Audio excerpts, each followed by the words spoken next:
puntualizaré las generalidades de la enfermedad como tal, y luego Samara nos hablará sobre esta patología en el embarazo. Entonces, la miocarditis se define como la inflamación del músculo cardíaco que puede ser derivada por exposición del músculo cardíaco a antígenos externos, por ejemplo, virus, bacterias, parásitos, hongos, o autoantígenos en algunas condiciones o enfermedades autoinmunes que llevan a que se inflame el músculo cardíaco. En cuanto a la epidemiología, la miocarditis es una enfermedad que no es muy frecuente. Incidencia es alrededor de 22 casos por 100.000 personas año.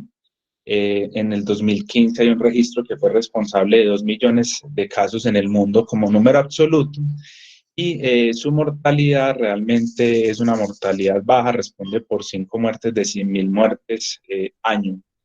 La miocarditis tiene un predominio en el género masculino. Aquí vemos una gráfica, en azul tenemos la incidencia de la enfermedad en los hombres, y en rojo en las mujeres. Vemos que en los hombres es bastante más frecuente la condición, y aparte de eso tiene una mayor mortalidad, respondiendo por alrededor de 5.5 casos de muertes por 100.000 hombres. Se cree que este predominio masculino es por los estrógenos, que pudieran tener algo de efecto inmunomodulador y disminuir la inflamación al nivel del miocardio.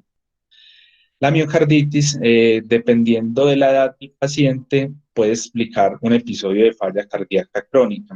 Estos fueron pacientes que llegaban con falla cardíaca. En pacientes entre 20 y 40 años, la miocarditis puede responder por cerca del 3 al 4% de las fallas cardíacas en este grupo de edad, mientras que en pacientes mayores es menos frecuente que la miocarditis explique una falla cardíaca. Aparte de eso, algunos estudios de necropsias post-mortem en pacientes con muerte súbita han encontrado que el 3% de esos pacientes que tuvieron muerte súbita jóvenes tenían miocarditis en los hallazgos histológicos.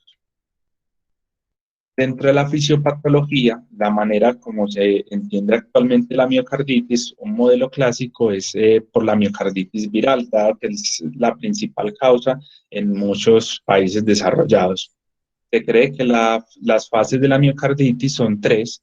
Inicia una fase viral en la cual los virus entran al miocardiocito. El receptor que más se conoce es el receptor CAR, que es el receptor para los virus Coxsackie y para los adenovirus. Por eso tiene este nombre. Cuando el virus Coxsackie, en este modelo que tenemos acá en pantalla, entra al miocardiocito, puede generar la liberación de unas proteasas. Estas proteasas tienen la capacidad de lisar la distrofina. La distrofina es una proteína que es muy importante para la contractilidad miocárdica, y al lisar la distrofina, entonces se ve comprometida la función de bomba del miocardio. Aparte de eso, el virus Coxsackie o otros virus pueden unirse a receptores tipo TOL, y en los receptores tipo TOL generar cascadas intracelulares que llevan a que se aumente el NF-kappa beta y a que se liberen otras citoquinas inflamatorias que van a desencadenar una respuesta inmune. Después de activado el sistema inmune, inicialmente arranca la célula presentadora de antígenos a presentar todos los antígenos reconocidos por los receptores tipo TOL.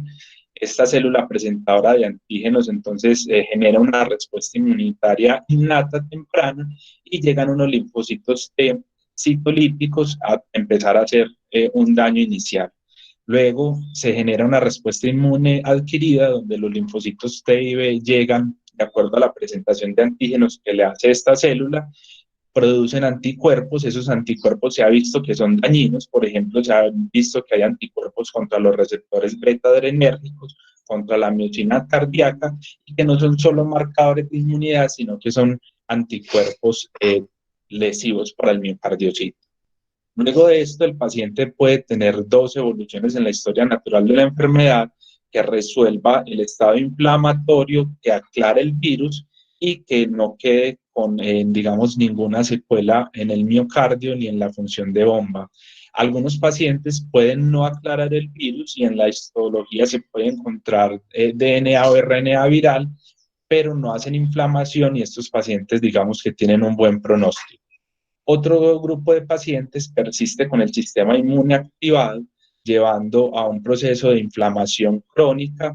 En algunos se reactiva por episodios y esa inflamación crónica lleva a que se remodele las cavidades ventriculares y que el paciente entre en una miocardiopatía dilatada.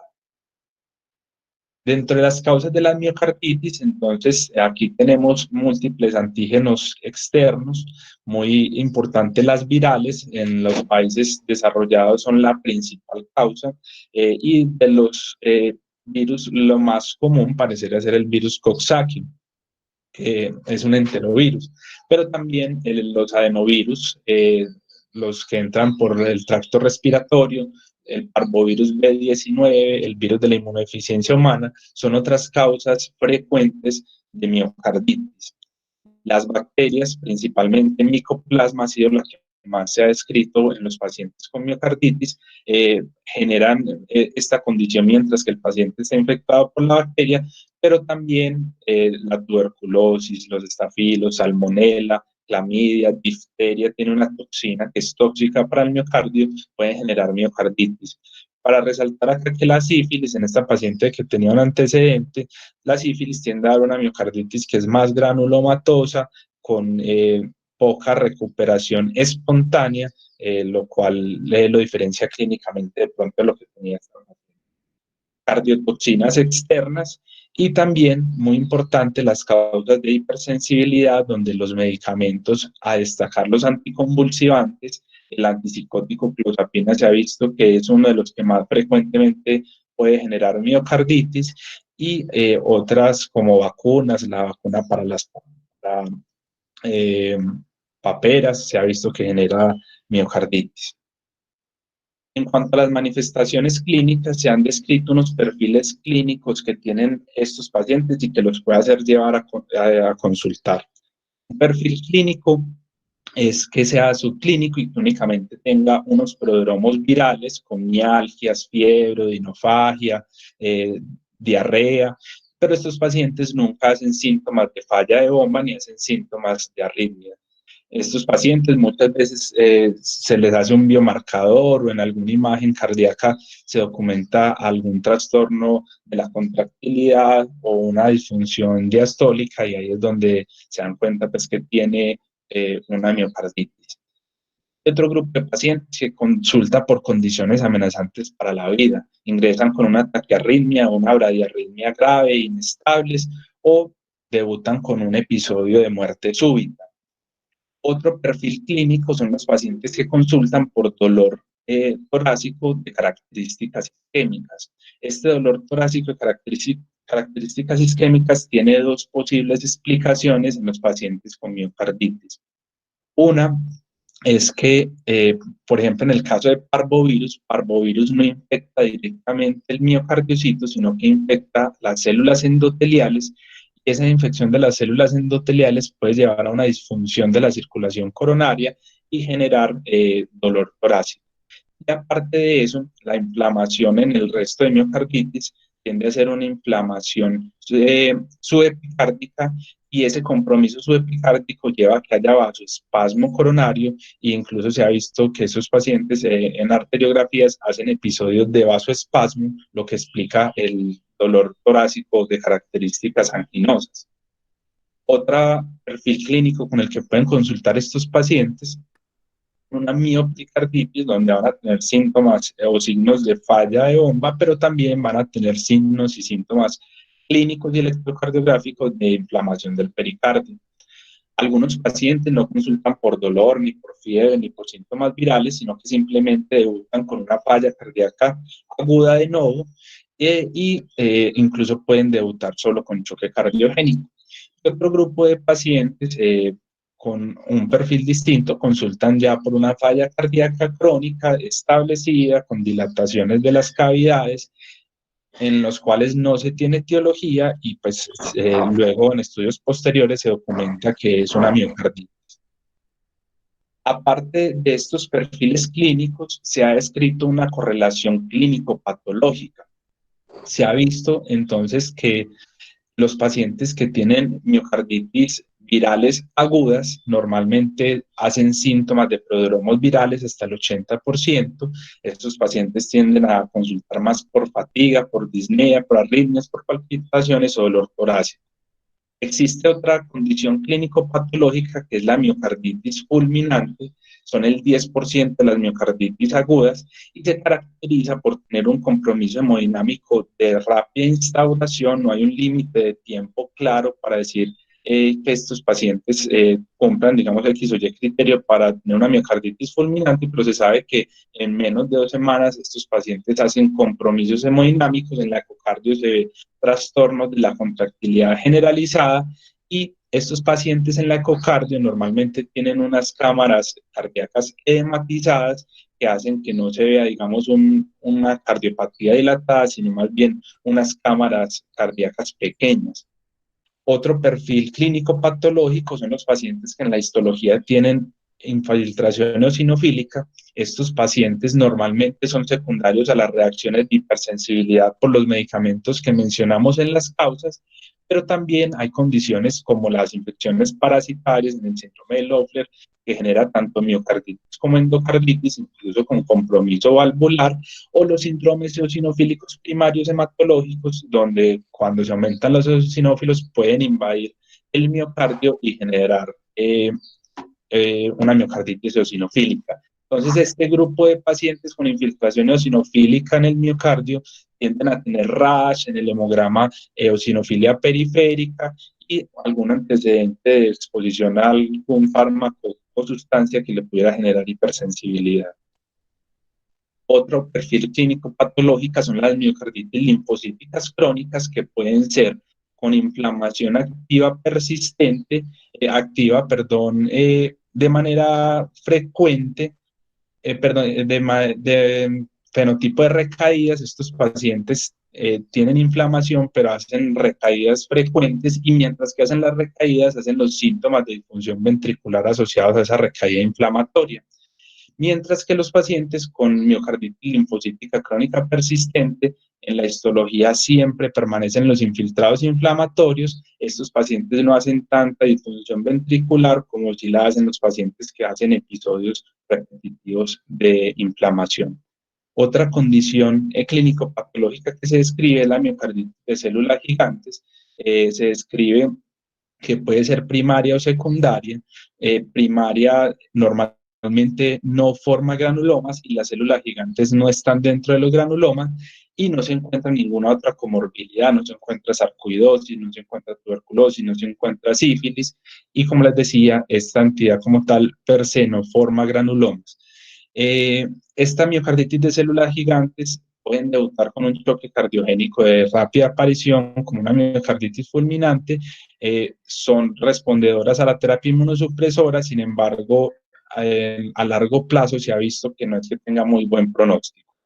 Y otro grupo de pacientes son los que hacen miocarditis virales agudas, pero que resuelven la infección viral y persisten con la inflamación. Estos pacientes se ha descrito algunos anticuerpos que son positivos, por ejemplo, contra el receptor beta-adrenérgico, pero no hay, digamos, que mucha disponibilidad para medir estos anticuerpos, y se sabe que son pacientes que ya se manejan más como una enfermedad inflamatoria que como una enfermedad infecciosa. En cuanto al diagnóstico, el diagnóstico de la miocarditis es una construcción entre hallazgos clínicos, los hallazgos electrocardiográficos. El ecocardiograma nos apoya, la presencia de biomarcadores de infuria miocárdica y la histopatología. Es importante en el electrocardiograma, los signos electrocardiográficos son inespecíficos, no hay un hallazgo electrocardiográfico común. Sin embargo, en algunas entidades se ha descrito que pudiera haber más o menos predilección de manifestaciones electrocardiográficas. Por ejemplo, en este paciente que tiene un eritema migratorio, es un paciente del campo que está expuesto a garrapatas, tiene un eritema migratorio clásico de una enfermedad de Lyme, y se ha visto que la enfermedad de Lyme tiende a generar de manera más frecuente bloqueos de la conducción auriculoventricular. El electrocardiograma en miocarditis puede simplemente mostrar alteraciones en la repolarización, también puede mostrar taquiarritmias o incluso puede ser normal, pero rara vez es normal. Aparte de eso, el electrocardiograma tiene implicaciones pronósticas. En este estudio de 186 pacientes en los que tenían miocarditis con confirmación histológica, estos fueron los hallazgos que se describieron. El 86% tenía ritmo sinusal, no necesariamente con un electro normal. 14% la arritmia más frecuente en esta serie fueron la fibrilación atrial o el flutter. El 2% tenía ectopias supraventriculares, ectopias ventriculares cerca del 12%. Un grupo importante, el 22%, tenía prolongación del QT, 12 pacientes tenían bloqueo de la rama izquierda, 8 pacientes de la rama derecha, 10 pacientes bloqueos fasciculares. Sabemos otras alteraciones electrocardiográficas.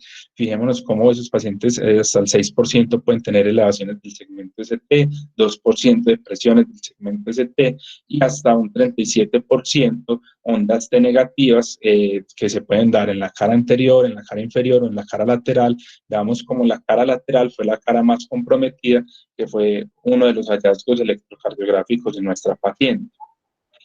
Y tiene implicaciones pronósticas. Ellos hicieron un análisis univariado y encontraron que las manifestaciones que más se asociaban a que el paciente muriera o requiriera un trasplante cardíaco era la prolongación del QRS más de 120 milisegundos, el QT corregido más de 440 milisegundos. Entonces el electrocardiograma no solo nos permite apoyar el diagnóstico y ver complicaciones de la miocarditis, sino que también nos pudiera dar factores pronósticos. En el análisis multivariable fue solamente estadísticamente significativo un QRS más de 120 milisegundos. En cuanto a los biomarcadores no hacen diagnóstico, apoyan el diagnóstico. También se ha visto que implican pronóstico, dado que pareciera que las troponinas, cuando se liberan por el daño miocárdico, se comportan como autoantígenos que perpetúan la inflamación. Este es un estudio que se hizo en ratones. En estos pacientes se ve cómo los pacientes que tenían troponina positiva eran ratones que tenían mayor inflamación miocárdica, apoyando la teoría de que las troponinas se comportan como antígenos que perpetúan la inflamación. En cuanto al ecocardiograma, es importante y se debe solicitar. El ecocardiograma no confirma el diagnóstico de miocarditis, pero nos permite descartar otros diagnósticos diferenciales como valvulopatías, etcétera. Aparte de eso, también nos permite evaluar la función ventricular. Esto tiene implicaciones terapéuticas en los pacientes con miocarditis, evaluar cómo está la contractilidad segmentaria y evaluar la función diastólica. Les recuerdo que en la miocarditis fulminante se encuentra una hipocontractilidad difusa de todos los segmentos cardíacos, las paredes están engrosadas y los ventrículos no están dilatados. En cuanto a la resonancia cardíaca, la resonancia cada vez cobra mayor utilidad como una prueba que apoya el diagnóstico de miocarditis. Actualmente uno no puede hablar que la miocarditis se confirme con una resonancia, pero si se cumplen unos criterios clínicos de laboratorio o imagenológicos, uno puede decir con una buena precisión que probablemente ese paciente tenga una miocarditis. La resonancia se ha estudiado que tiene una sensibilidad alrededor del 80% y una especificidad del 87% y tiene mayor rendimiento en los síndromes de miocarditis aguda, dado que en los tardíos ya solo vamos a ver cicatrices. Ahorita vamos a ver más o menos cómo es la evolución de los hallazgos en la resonancia. La resonancia, aparte de eso, no nos diferencia si el paciente tiene una etiología viral o una etiología eosinofílica o una miocarditis de células gigantes. Sin embargo, sí nos puede ayudar a guiar la biopsia y hay algunos hallazgos que sugieren más una u otra que ahorita vamos a ver. Entonces, los criterios de Lake-Lewis son unos criterios que buscan documentar por resonancia tres fenómenos fisiopatológicos que se dan en la miocarditis. Buscan evaluar la presencia de edema, buscan evaluar la presencia de hiperemia y fuga capilar y buscan evaluar la presencia de necrosis o cicatrices. El edema se evalúa en la secuencia T2. Si hay un aumento de la intensidad de la señal en un T2, eso es un criterio de que el paciente tiene edema miocárdico. La hiperemia se evalúa en el T1 con realce con gadolinio. Normalmente, si hay hiperemia y permeabilidad capilar, en la fase temprana del contraste de gadolinio se va a ver un aumento de la intensidad, dado que es apenas el momento en el que está llegando el contraste, motivo por el cual, si hay fuga capilar, pues se extravasa el contraste de manera temprana. Entonces, un aumento de la intensidad en el T1, en la fase contrastada temprano, indica hiperemia. Y el tercer criterio que nos busca evaluar es necrosis o cicatrices, se evalúa en la fase tardía del T1, en la cual si encontramos un aumento de la intensidad en la fase tardía, indica que ya cuando pasó digamos, la fase, el contraste por las arterias, por el tejido y por las venas, entonces ya luego queda la necrosis y las cicatrices. Los criterios de Lewis dicen que 2 de 3 eh, apoyan el diagnóstico de miocarditis, y aparte de eso, si encontramos derrame pericárdico como en nuestra paciente o disfunción del ventrículo izquierdo, tendremos apoyado el diagnóstico de la miocarditis, pero estos dos criterios no hacen parte de lo que se debe cumplir para decir que es una resonancia compatible con miocarditis. Hay unas consideraciones, y es que en fases muy tempranas, muy tempranas de la miocarditis, uno pudiera encontrar únicamente un criterio o incluso ningún criterio, motivo por el cual las sociedades científicas recomiendan que si el cuadro clínico es muy característico de una miocarditis, uno podría considerar en 2 semanas repetir la resonancia. Acá tenemos un ejemplo. En estas primeras secuencias se evaluó la función ventricular, y en este T2, recordemos que en el T2 evaluamos el edema, encontramos un realce, un aumento de la intensidad de la señal de localización subepicárdica. Aquí vemos de manera muy característica la localización subepicárdica de manera parcheada, no de manera difusa, y no en un lugar, digamos, de un territorio vascular. Aquí vemos un T1 con una fase tardía, como este paciente, aparte de tener edema, ya está formando algunas cicatrices miocárdicas, que son estas blancas que nos señala acá el artículo. Entonces, este paciente tiene 2 criterios, un criterio que es edema y otro en el que ya estamos viendo cicatrices. Fijémonos cómo es la evolución de estos criterios de resonancia en el tiempo. Las miocarditis agudas activas tienden a tener más el criterio de edema, que se evalúa en T2, el criterio de hiperemia y fuga capilar, mientras que el criterio tardío de realce tardío tiende a ser negativo, aunque pueden empezar a aparecer algunas cicatrices o necrosis. En las formas crónicas activas puede o no haber edema, puede o no haber hiperemia y fuga capilar, y ya empieza a aparecer de manera más frecuente las cicatrices. Y en una miocarditis ya curada, el edema no está presente, la hiperemia puede persistir y las cicatrices pueden o no estar, pero es más frecuente que estén. Otra ayuda diagnóstica importante es la biopsia endomiocárdica. La biopsia endomiocárdica tiene una sensibilidad del 80 al 93%. Actualmente no se recomienda hacer biopsia endomiocárdica a todos los pacientes, sino únicamente a los pacientes que requieran un soporte inotrópico o asistencia de circulación mecánica, principalmente buscando miocarditis de células gigantes, que es la que más responde a inmunosupresores, los pacientes que tengan un bloque de segundo grado, MOVIS 2 o mayor de manera persistente, los pacientes que tengan taquicardias ventriculares sostenidas o que lo lleven a síntomas graves, o los pacientes que tengan síntomas de falla y que no respondan al manejo médico entre 1 a 2 semanas. Esas son las indicaciones actuales para llevar a biopsia endomiocárdica. La biopsia endomiocárdica se deben tomar más o menos, por lo menos 3 muestras de 1 a 2 milímetros. Hay alguna evidencia que sugiere hacerla en tanto en ventrículo derecho como en ventrículo izquierdo, pero eso depende de las condiciones técnicas. Se debe fijar en formol y a la vez se debe fijar en nitrógeno líquido para poder hacer estudios virales. Entonces, ¿Qué criterios nos dan diagnóstico? Hay los criterios de Dallas para definir que una miocarditis es positiva desde el punto de vista de histología, donde el patólogo va a haber un infiltrado inflamatorio y aparte de eso va a haber necrosis o degeneración de cardiomiocitos. Si el paciente tiene solamente infiltrado inflamatorio, sin necrosis o degeneración de miocardiocitos, el patólogo no puede asegurar que ese paciente, de acuerdo a los criterios de Dallas, tiene una miocarditis. Sin embargo, estos criterios se han criticado bastante, porque son unos criterios muy antiguos, descritos desde el 87, motivo por el cual no hay estudios que apoyen realmente que estas dos cosas se deban cumplir y que tengan implicaciones pronósticas claras.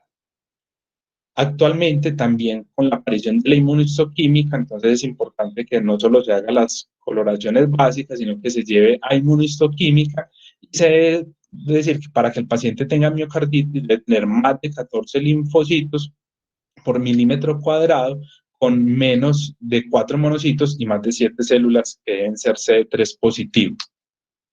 También se debe hacer en la histología PCR viral y carga viral, y las serologías virales realmente no tienen mucha utilidad, dado que se ha visto en este estudio que muchos pacientes con biopsias positivas pueden tener serologías negativas, motivo por el cual una serología positiva o negativa no descarta ni confirma la miocarditis. Entonces el diagnóstico lo construimos, decimos que hay una miocarditis aguda subclínica en el paciente que no tenga síntomas, pero que tenga aumento de biomarcadores, hallazgos electrocardiográficos o resonancia cardíaca que apoye el diagnóstico. Una miocarditis aguda probable cuando hay un contexto clínico, hay aumento de los biomarcadores, hallazgos en el electrocardiograma y hallazgos en la resonancia. Y miocarditis definitiva cuando tenemos confirmación histológica. En nuestra paciente podríamos hablar de una miocarditis aguda probable. En cuanto al tratamiento, la mayoría de estos pacientes mejoran solos. Se les debe recomendar restricción de la actividad física por 6 meses, y a los 6 meses, cuando vayan a reiniciar la actividad física, se les debe hacer nuevamente valoración de la función ventricular y del estado del sistema de conducción. Deben evitar el consumo pesado de alcohol, los AINES y los digitálicos se deben evitar, dado que pueden tener un aumento del riesgo de llevar a estos pacientes a disfunción ventricular. Y en cuanto a la anticoagulación, son las mismas indicaciones estándar que se tienen en el resto de patologías.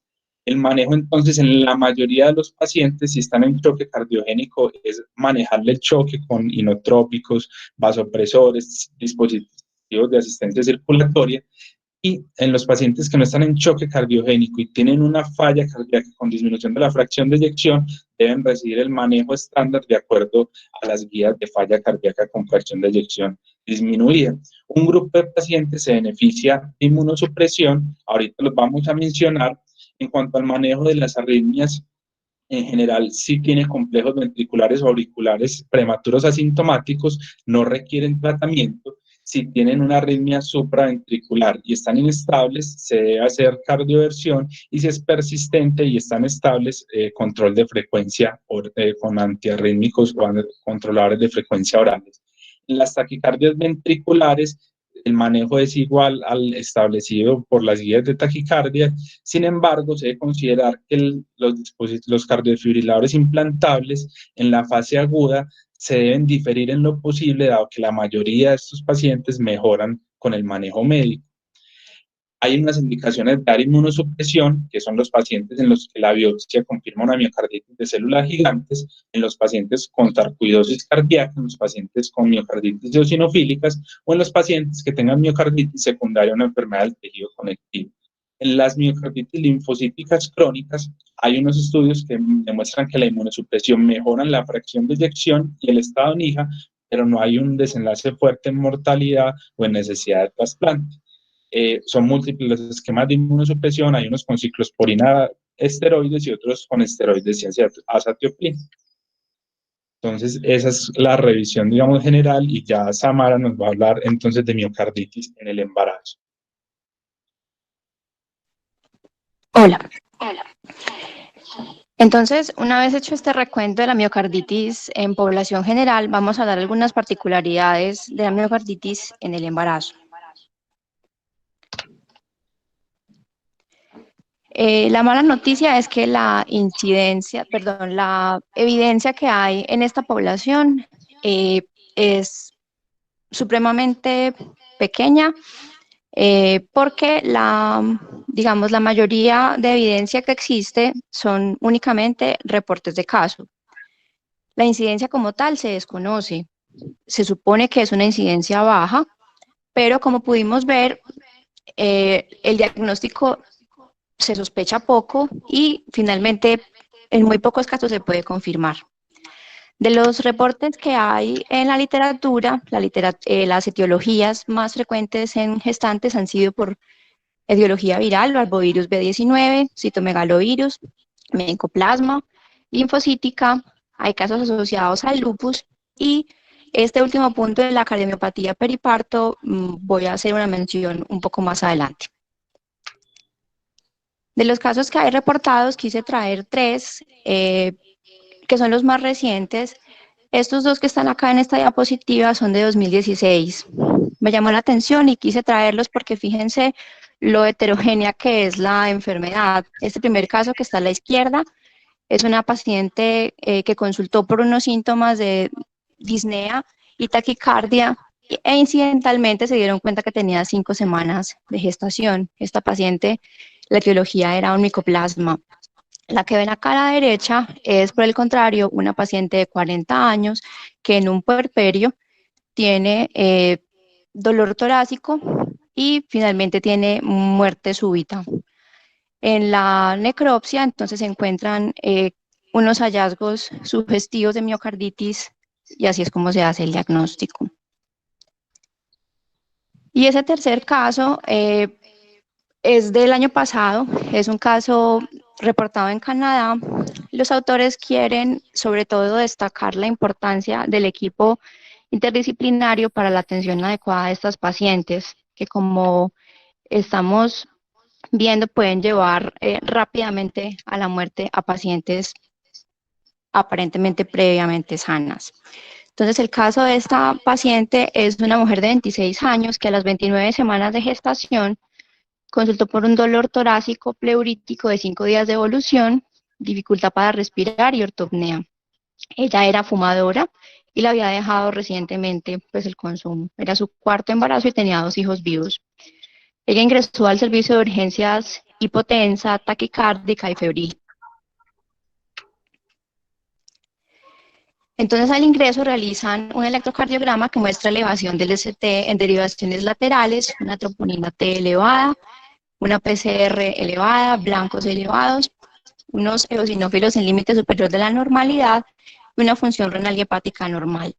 Realizan angiograma que no muestra aterosclerosis y muestra una función ventricular comprometida con la fracción del 30% sin dilatación.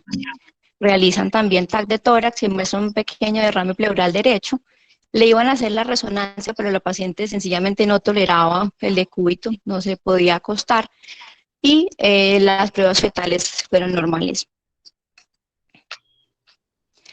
Entonces, la evolución de esta paciente, ella estuvo casi todo el tiempo inestable hemodinámicamente en la UCI, se sospechó la miocarditis e inician un manejo interdisciplinario. Ellos incluso, en el caso es muy bonito porque dicen, todo el tiempo la paciente estaba vigilada por alguien con el carro de paro ahí al lado y estaban atentos pues para el momento de, en caso de hacer una cesárea emergente. Requirió manejo con milrinona, con adrenalina, estuvo en manejo 10 días con taquicardia constante y troponina hasta 1800. Cuando tenía 30 semanas y 3 días, la paciente hace un paro cardiorrespiratorio en la noche con actividad eléctrica sin pulso y realizan cesárea perimortem a los 5 minutos de iniciado el paro. Nace un bebé de 1.670 gramos con un APGAR de 5 y a los 5 minutos de 7. La paciente retorna a circulación espontánea 27 minutos después, inician ECMO y esteroides. A los 3 días empiezan el destete del ECMO y le dan de alta 2 semanas después. Luego le hacen una ecocardia de control con una normalización de la fracción de eyección y el grosor de la pared. A la paciente durante la atención del paro cardíaco realizan la biopsia endomiocárdica y esta mostró una necrosis miocárdica y una infiltración inflamatoria de predominio eosinofílico. Los patólogos lo interpretaron como un patrón atípico. Finalmente, la etiología no se supo porque los estudios microbiológicos todos fueron negativos, pero los médicos se la jugaron por iniciar el manejo inmunosupresor. Le iniciaron esteroides y pues la paciente evolucionó favorablemente. Entonces, las conclusiones de los autores es que la miocarditis es una entidad pues, que puede ser catastrófica. Como ya nos explicó Marcela, los pacientes pueden consultar por múltiples tipos de síntomas, ¿cierto? Falla cardíaca, dolor, y requieren pues un manejo en un sitio que se pueda ofrecer pues todo el manejo. Y muchas veces hay que iniciar un manejo empírico, porque como vemos, el diagnóstico es muchas veces, en la gran mayoría, es muy difícil de confirmar. Entonces, las manifestaciones clínicas de la miocarditis en las gestantes podemos encontrarnos con cualquiera de estas manifestaciones. Entonces, las pacientes pueden tener signos de falla cardíaca, pueden consultar por síncope, por palpitaciones, por dolor torácico, pueden ingresar con un choque cardiogénico como en los casos que presentamos. Puede ser uno muy de buenas y que la paciente francamente refiera fiebre y unos síntomas virales previos, o puede ser completamente asintomática. Lo importante de esta diapositiva es que si el diagnóstico es difícil en la población general, pues en gestantes puede serlo todavía más. Recordemos que el 80% de las muertes cardíacas ocurren en mujeres que no sabían que tenían una enfermedad cardíaca y siendo el embarazo una prueba de esfuerzo, manifiestan esos síntomas de una enfermedad que probablemente estaba pues silente. Aquí a la derecha, esa tabla muestra que las pacientes pueden tener síntomas que nosotros sabemos que pueden ser explicados por los cambios fisiológicos, pero hay unos que definitivamente no, y son los que tenemos que tener presentes cuando evaluemos a estos pacientes. Entonces, las pacientes pueden tener retención de líquidos, pueden tener un ruido cardíaco, pero en ningún momento va a ser normal que el gestante tenga dolor torácico, que tenga ortopnea, que tenga una taquicardia persistente, un cuarto ruido, signos de edema pulmonar. Y ahí está la clave del diagnóstico, pues. En cuanto a las ayudas diagnósticas, ya Marcel nos explicó. Sin embargo, esta imagen lo que quiere es representar que las gestantes, como dice un profesor nuestro, no hay que castigarlas por ser embarazadas. Las pacientes hay que hacerles todas las ayudas que requieran para llegar al diagnóstico. Y el dímero D, solamente quiero mencionar que por los cambios fisiológicos no es un buen estudio en gestantes porque no nos va a ayudar pues, va a estar elevado generalmente, entonces no es una ayuda muy útil. Por último, quiero hacer referencia a esta asociación entre cardiomiopatía periparto y miocarditis. Recordemos que la cardiomiopatía periparto se define como una insuficiencia cardíaca que es secundaria de disfunción sistólica del ventrículo izquierdo con una fracción menor al 45%. Y esto sucede hacia el final del embarazo o en los 5 meses posteriores. Es más frecuente en el posparto. Y no se encuentra ninguna causa identificable de esa falla cardíaca.